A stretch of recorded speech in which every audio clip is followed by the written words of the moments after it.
The alarm rang at 5 a.m., long before the sun painted the sky over Portland. Emily Carter reached over, silenced it, and sat quietly on the edge of her bed for a moment. The tiny apartment was still dark, except for the soft glow of a streetlight shining through the curtains. She didn't need another 5 minutes of sleep. She needed another 5 hours. But life had stopped giving her that choice years ago. At 32, Emily was raising her 7-year-old daughter, Lily, completely on her own. Every morning followed the same routine: prepare breakfast, pack a school lunch, wake Lily with a smile, and pretend everything was perfectly fine. Because children deserved hope, even when their parents were exhausted. Lily walked into the kitchen, rubbing her sleepy eyes. "Morning, Mom." Emily smiled warmly. "Good morning, sunshine." They shared 2 slices of toast and scrambled eggs. Emily secretly skipped her own breakfast.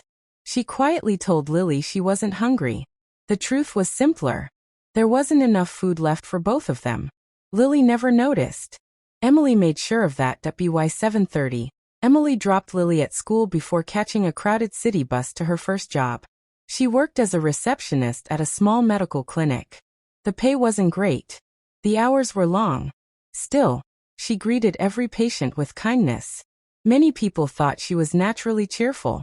Only Emily knew how much strength it took to smile every single day. At lunchtime, while her coworkers ordered sandwiches, Emily opened a small container filled with plain rice. She checked her bank account. After rent, electricity, school supplies, and groceries, she had less than $30 until payday. She closed the banking app without saying a word. Complaining had never paid a single bill. That evening she headed to her second job at a neighborhood grocery store. She stocked shelves until almost 10 at night. Her feet hurt. Her back ached. But every box she lifted reminded her of one thing: Lily deserved a better future. That dream kept her moving, even when every muscle begged her to stop. Outside, heavy rain had begun to fall. Emily pulled her thin jacket tighter as she walked toward the bus stop. The streets were almost empty. Most people hurried past without looking around. Then, she noticed someone sitting alone beneath a broken bus shelter. An elderly man. His clothes were soaked. His hands trembled from the cold. People walked by as though he didn't exist. Emily slowed her steps. She checked the small wallet inside her purse. $23. That was all she had left. If she spent any of it, the week would become even harder. She stood there for a long moment. The rain kept falling. The old man lowered his head. Emily quietly whispered to herself, "What if that was my father?" Without another thought, she turned around and walked toward him. The old man looked up as Emily approached. Rainwater dripped from the edge of the broken bus shelter. His silver hair was soaked, and his hands shook so badly that he could barely hold the small backpack resting beside him. Emily knelt down so she wouldn't appear intimidating. "Sir, are you okay?"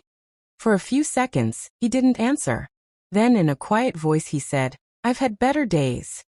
Emily noticed he wasn't asking for money. He wasn't begging. He simply looked exhausted.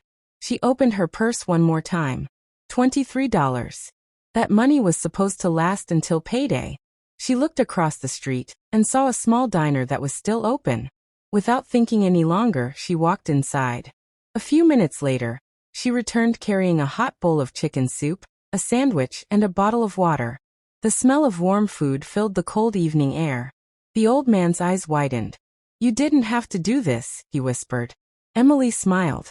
"Maybe not. But I wanted to." He accepted the food with trembling hands. Before taking the first bite, he quietly said, "Thank you." It wasn't the kind of thank you people say out of politeness. It sounded like someone who hadn't been shown kindness in a very long time. As he ate, Emily noticed a deep scrape on his arm. Blood had mixed with the rainwater. "You're hurt." "It's nothing," he replied. "It doesn't look like nothing." She pulled a small first aid kit from her work bag. The clinic where she worked always encouraged employees to carry one. Carefully, she cleaned the wound and wrapped it with a fresh bandage. The old man watched her in silence. "You remind me of someone," he finally said. Emily laughed softly. "My mom used to tell me kindness costs nothing." The old man looked down at the soup. Sometimes, it costs everything. Emily didn't understand what he meant, but she could hear the sadness in his voice. Just then, thunder echoed across the city. The temperature dropped even more. Emily realized he couldn't spend the night outside. She called a nearby emergency shelter and asked if they still had space. After a few minutes, they confirmed they could take one more guest. Relief washed over her face. She used the last money in her wallet to pay for a taxi. When the taxi arrived, the driver helped the old man inside. Before closing the door, he looked at Emily. "What is your name?" "Emily." He repeated it slowly. "Emily Carter." Then he smiled for the first time that night. "I won't forget your kindness." Emily simply nodded. She watched the taxi disappear into the rain. She had no idea that this small act of compassion had just changed the course of her life. As she reached into her purse, she found only a few coins left. Enough for the bus ride home. Nothing more. She leaned back in her seat on the nearly empty bus and closed her eyes. Tomorrow would bring new worries, new bills, new struggles. But deep inside, she felt strangely peaceful. Because even on her hardest day, she had chosen kindness over comfort. She had no way of knowing that, somewhere across the city, a phone call had already been made, and everything was about to change. The next morning began like every other. Emily woke before sunrise, quietly made breakfast, braided Lily's hair, and walked her to school. Nothing felt different. Nothing seemed unusual. She certainly didn't expect that someone, somewhere in the city, was already asking questions about her. At the medical clinic, the waiting room filled up quickly. Emily answered phone calls, greeted patients, and helped elderly visitors fill out paperwork. Just before lunch, her manager walked toward the front desk. "Emily, there's a call for you." She frowned. "For me?" "Yes. They said it's important." Emily picked up the phone. "Hello, this is Emily." A calm, professional voice answered. "Good morning, Ms. Carter. My name is Sarah from Harrison Global Enterprises. We'd like to invite you for an interview tomorrow morning." Emily blinked in confusion. "I think you have the wrong person." "We're looking for Emily Carter." "Yes, that's me." "Wonderful. We'll email you the details." Before Emily could ask another question, the call ended. She stared at the phone for several seconds. She had never applied to Harrison Global. She had never even imagined working for a company that large. During lunch, Emily searched the company online. It was one of the biggest family-owned businesses in the region, employing thousands of people. She laughed quietly. This has to be a mistake. Still, the interview invitation arrived exactly 5 minutes later. Everything looked official. Her co-workers gathered around her desk. "You have to go. What if this changes your life?" Emily smiled politely, but deep inside she expected nothing. Life had taught her not to expect miracles. That evening, she finished her second job and returned home. Lily was sitting at the kitchen table drawing pictures. "Mom, look." Emily smiled. The drawing showed the two of them holding hands beneath a bright yellow sun. Above them, Lily had written, "My mom is my hero." Emily felt tears filling her eyes. She hugged her daughter tightly. "I love you more than anything." "I know," Lily whispered. "You're always tired, but you still smile." Emily looked away for a moment. Children noticed more than adults realized. Later that night, after Lily had fallen asleep, Emily carefully ironed her only formal outfit. It wasn't new. She had worn it to 3 job interviews over the last 4 years. Each time she had been rejected. She looked at herself in the mirror. "You've survived every difficult day so far," she whispered. "You can survive one more." She placed the interview invitation beside her bag and turned off the bedroom light. Outside, the city slept peacefully. Inside a luxurious penthouse across town, however, a very different conversation was taking place. The elderly man Emily had helped the night before was sitting comfortably in a leather chair, his injured arm now professionally treated. Several executives stood around him. One of them asked quietly, "Sir, are you certain she's the right person?" The old man smiled. "I've spent years testing resumes." He looked toward the rain-covered window.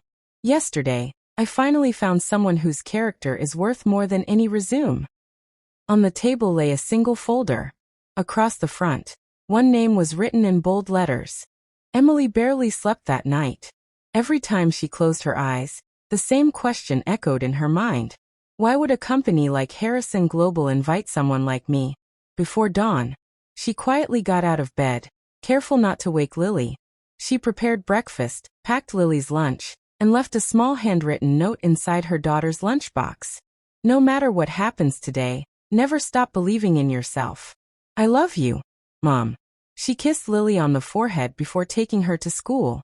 As Emily walked toward the bus stop, she looked at the neatly folded resume in her bag. It wasn't impressive. No prestigious universities. No executive experience. Just years of hard work, 2 jobs, and a determination to give her daughter a better life. She whispered to herself, maybe they really did call the wrong person. 40 minutes later, Emily stood outside the towering glass headquarters of Harrison Global Enterprises.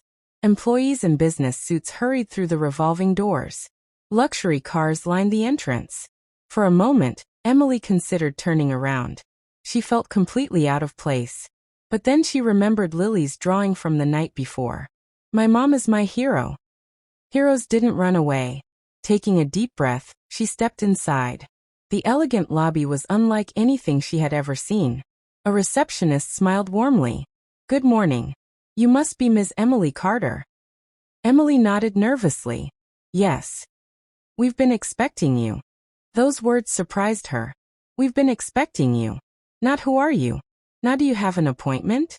Someone had clearly planned for her arrival. A young assistant escorted Emily to the top floor. The elevator climbed higher and higher until the doors finally opened. The hallway was quiet. Sunlight poured through the massive windows overlooking the city. Emily's heart pounded. The assistant stopped outside a large wooden door. Please go in. Emily took one slow breath and entered. The office was spacious but simple. Standing near the window was a familiar figure. The elderly man from the rainy night. He turned around with a gentle smile. For a moment Emily couldn't speak. You, the old man chuckled. Good morning, Emily. You're okay. Thanks to you.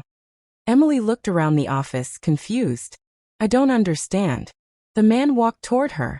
My name is William Harrison. I am the founder of Harrison Global. Emily's eyes widened. The words barely registered. This was impossible. The soaked, lonely man she had fed with her last $23 was one of the wealthiest businessmen in the state. William smiled kindly. You didn't know who I was that night. Emily slowly shook her head. No. And if you had known? She interrupted him before he could finish. I would have done exactly the same thing. For the first time that morning, William's eyes filled with emotion. He nodded slowly.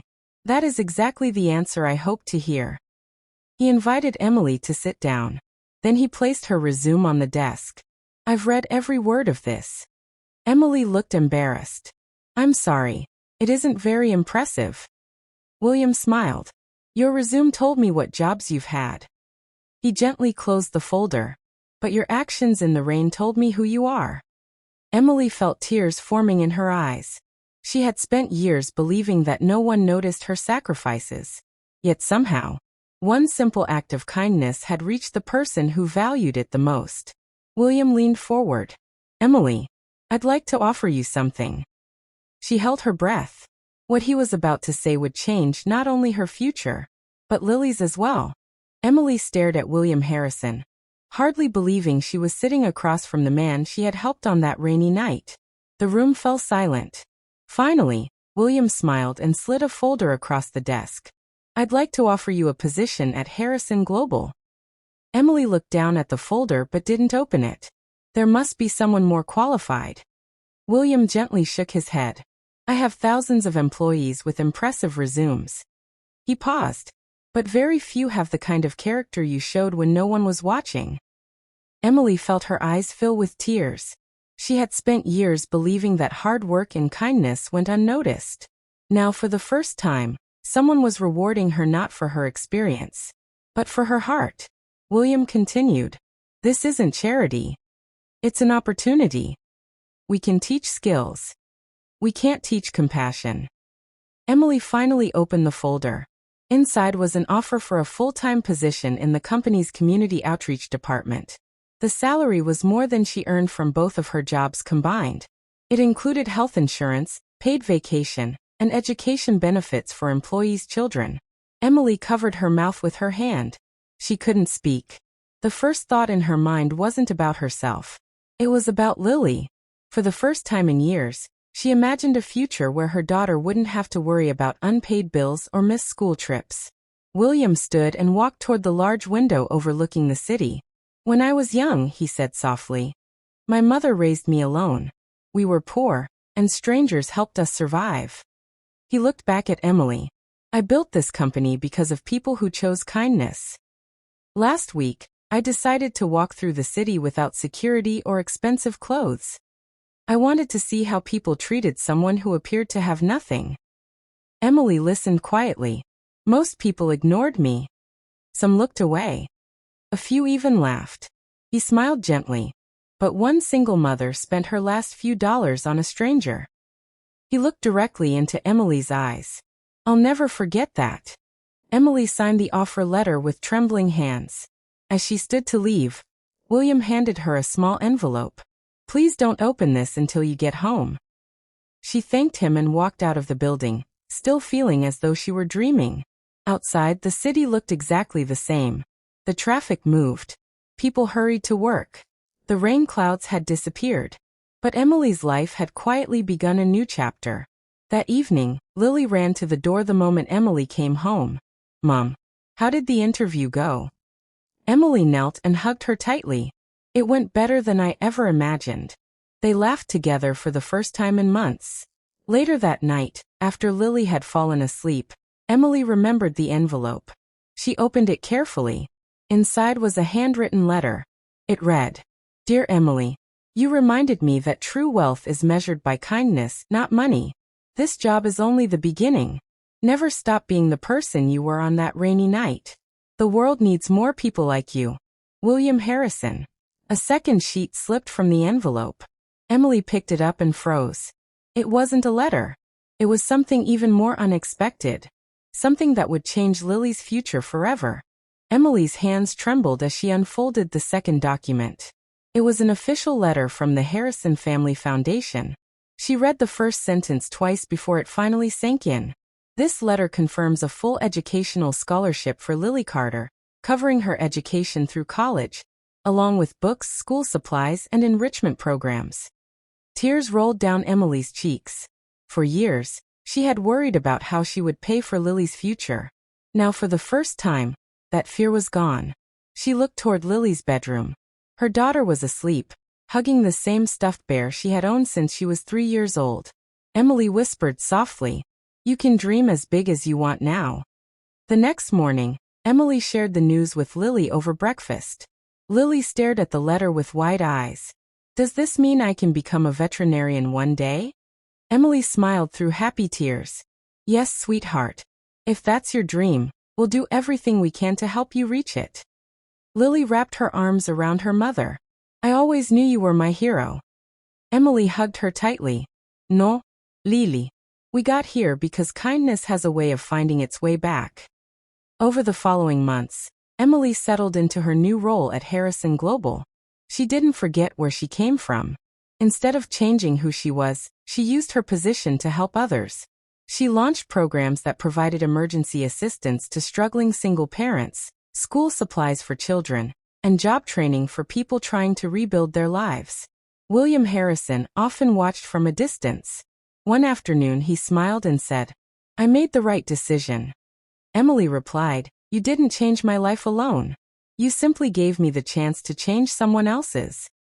A year later, on another rainy evening, Emily was leaving work when she noticed a young man sitting alone at a bus stop. His clothes were wet, and he looked frightened. People walked past without stopping. Emily smiled. She walked over and asked the same question she had once asked a stranger. "Are you okay?" The young man looked up, surprised. "No one has asked me that all day." Emily invited him to a nearby cafe for a warm meal, and helped him contact a local shelter. As she watched him leave safely, she realized something important. Kindness is never truly lost. It travels from one heart to another, creating a chain of hope that can outlive any act of generosity. That night, Emily stood by her apartment window as rain tapped gently against the glass. A year earlier, she had spent her last $23 on a stranger. Many people would have called it a foolish decision. But to her, it had become the most valuable investment she had ever made. Not because it brought her a better job, not because it secured Lily's future, but because it reminded her that compassion has the power to change lives in ways we can never predict. Sometimes, the smallest act of kindness becomes the beginning of someone else's miracle. And sometimes, that miracle comes back to find you when you least expect it.